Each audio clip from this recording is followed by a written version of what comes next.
दोस्तों नमस्कार। आपकी बात आपके साथ में आपका स्वागत है। उम्मीद करता हूँ आप सभी खुश होंगे। दोस्तों आपसे बात करके बड़ा मज़ा आता है, एक वीडियो शेयर करके भी बड़ा मज़ा आता है। दोस्तों आज हम चर्चा करेंगे महानगर पालिका चुनाव में जो अभी मुंबई में चल रहा है और थाने में चल रहा है। मेरा आज का शीर्षक है चरण वंदना से ही टिकट मिलता है। ये सही भी है। दोस्तों आज की राजनीति में अभी नरेंद्र मोदी जी का एक स्टेटमेंट आया था कि वो युवाओं को मौका देने वाले हैं। बिहार में एक जो गायकी में काफ़ी प्रसिद्ध लड़की थी जिसको उन्होंने एमएलए का टिकट दिया और वो एमएलए भी बनी और उसको बहुत बहुत शुभकामनाएं। लेकिन मेरा मानना ये है कि मान लीजिए वो इतनी बड़ी गायिका थी, उनको तो पूरा देश जानता है, देश विदेश में वो आती जाती है, उनको तो काफ़ी फेमस है, इसके लिए उनको टिकट मिल गया। तो क्या जिस आप युवाओं को आप अगर राजनीति में लाना चाहते हो तो जो नगर सेवक स्तर का जो इलेक्शन होता है, कारपोरेशन का इलेक्शन, वहाँ से आप इस सहभागिता की शुरुआत क्यों नहीं किया जा रहा है? क्योंकि मैंने चाहे भाजपा हो, चाहे कांग्रेस हो, चाहे शिवसेना हो, चाहे कोई भी पार्टी हो,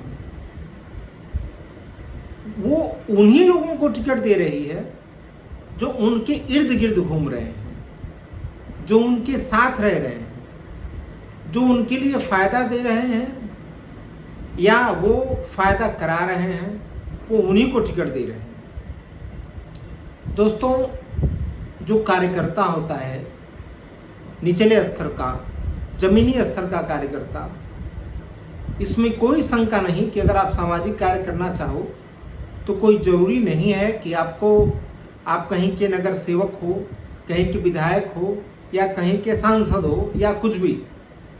अगर आप सामाजिक काम करना चाहते हैं तो आप कैसे भी कर सकते हैं। लेकिन राजनीति हम जब कोई भी व्यक्ति राजनीति ज्वाइन करता है या किसी पार्टी की मेंबरशिप लेता है तो उसको ये उम्मीद रहती है कि पार्टी मुझे भी टिकट देगी, मुझे भी लड़ाएगी, और इस उम्मीद पे वो लोगों से मिलता है, लोगों का काम कराता है, चाहे वो नीचे स्तर के सफाई से लेकर के गटर तक की जो भी दुरुस्ती है उसके लिए वो काम करता है, झोपड़पट्टी में जाता है, लोगों से मिलता है, उनका सहयोग करता है और काफ़ी पॉपुलर भी होता है। वो लोग उसको जानते भी हैं। लेकिन अंततः टिकट किसको मिलता है? टिकट तो उसी को मिलता है जो नेताओं के इर्द गिर्द घूमते रहते हैं, जो एमएलए के इर्द गिर्द घूमते हैं, जो सांसद के इर्द गिर्द घूमते हैं। और ये वो लोग होते हैं जो नीचे वाली बातें ऊपर तक पहुंचाते ही नहीं। और या तो जो नीचे के कार्यकर्ता हैं, जो ईमानदार कार्यकर्ता है, मेहनती कार्यकर्ता हैं, उनकी आवाज़ को वो लोग ऊपर तक ले ही नहीं जाते। बहुत कम ऐसा देखा जाता है कि जो नीचे कार्यकर्ता हैं उनके साथ फोटो तो खिंचाने में कोई दिक्कत नहीं होती है, उनके फोटो मिल जाते हैं, वो बेचारे जाते हैं गुलदस्ता वगैरह लेके, वो भी गुलदस्ता वो अपने पैसे का लेके जाते हैं। मुख्यमंत्री जी, विधायक जी, सांसद जी, उनके साथ में वो फोटो तो खिंचा लेते हैं, लेकिन वो अपनी बातें उनसे वो नहीं कह पाते हैं, न वो कह पाते हैं, न वो एमएलए एमपी न उनसे पूछता है। हाँ, जो उनके मीडिएटर होते हैं उनसे ही पूछा जाता है कि भाई आपके क्षेत्र में, आपके नगर पालिका में के क्षेत्र में, आपके वार्ड में कौन कैसा क्या काम कर रहा है। तो केवल वो अपनी बातें बताते हैं कि वो क्या कर रहे हैं। कभी भी वो उनकी बातें नहीं करते हैं कि जो जमीनी स्तर पे काम कर रहा है, जो एक्चुअल में काम कर रहा है, जो घर घर जाके लोगों की सेवा करता है, उनके बारे में वो कभी नहीं बताते। और निराशा तब होती है जो जमीनी स्तर का कार्यकर्ता है, जो मेहनती कार्यकर्ता है, उसको टिकट न देकर ऐसे लोगों को टिकट दे दिया जाता है जो पहले से ही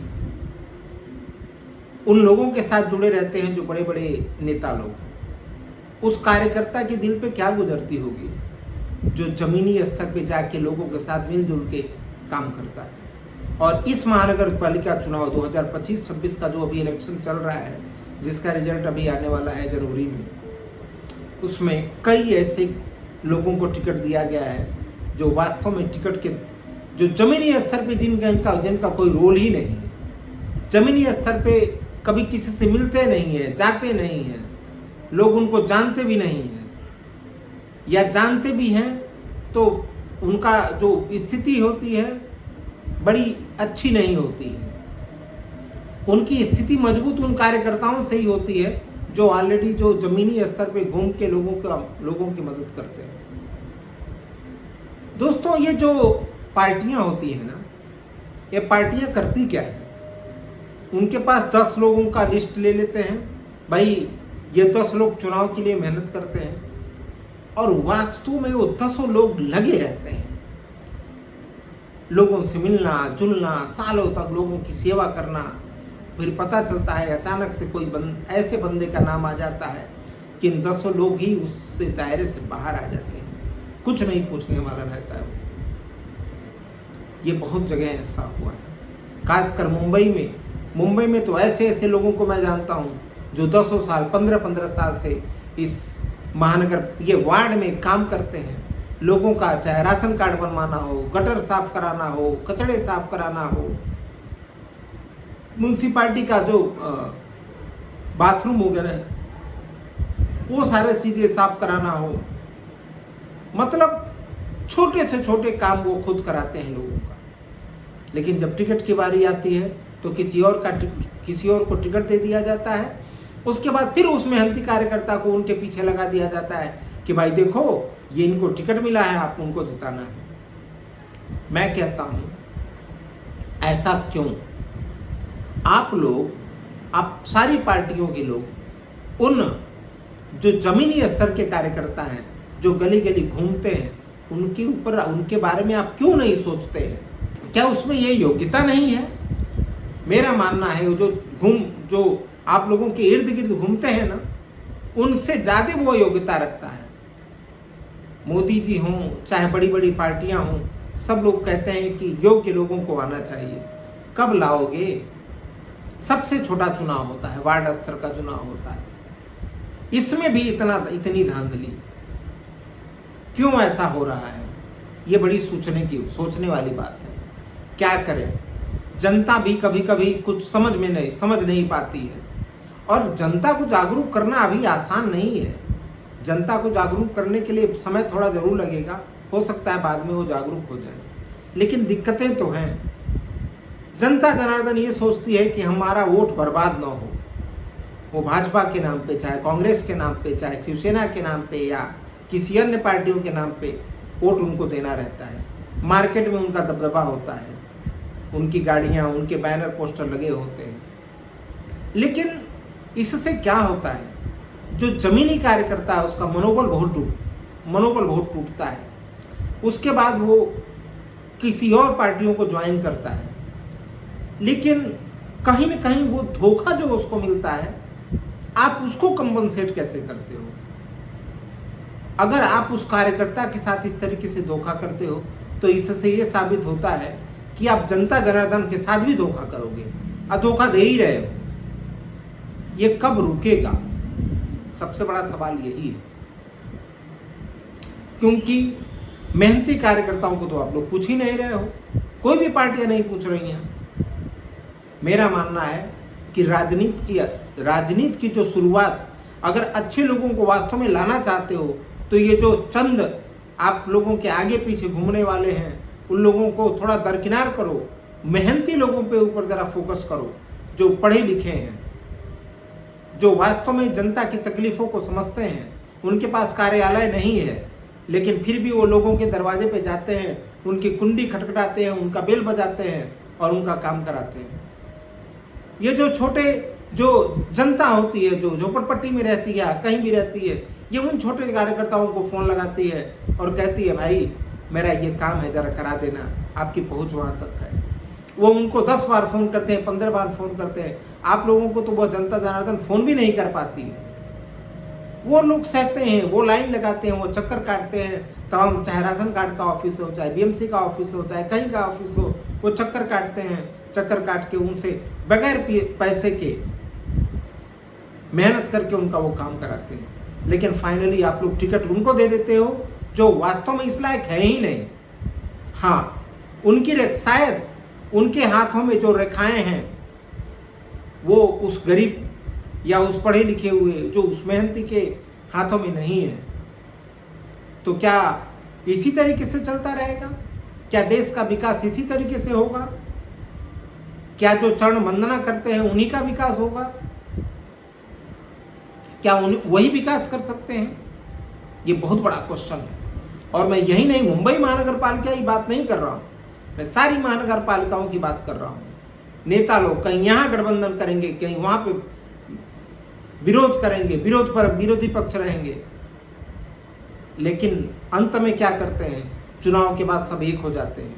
उनका फोकस क्या होता है? चुनाव, महानगर पालिका का फंड कितना आया, उसमें कैसे घपलेबाजी करना उनका फोकस होता है। या क्योंकि उनको पता रहता है, अच्छा काम भी वो उन्हीं लोगों को देते हैं जो जमीनी स्तर पे काम नहीं करने वाले हैं, जो जिनका ऑफिस है, जिनका कार्यालय है, एसी में बैठे हुए हैं, जो दूसरों से काम कराते रहते हैं। ऐसे लोगों की, मेहनती कार्यकर्ताओं को तो कोई पूछता नहीं है। मैं किसी पार्टी से जुड़ा नहीं हूं।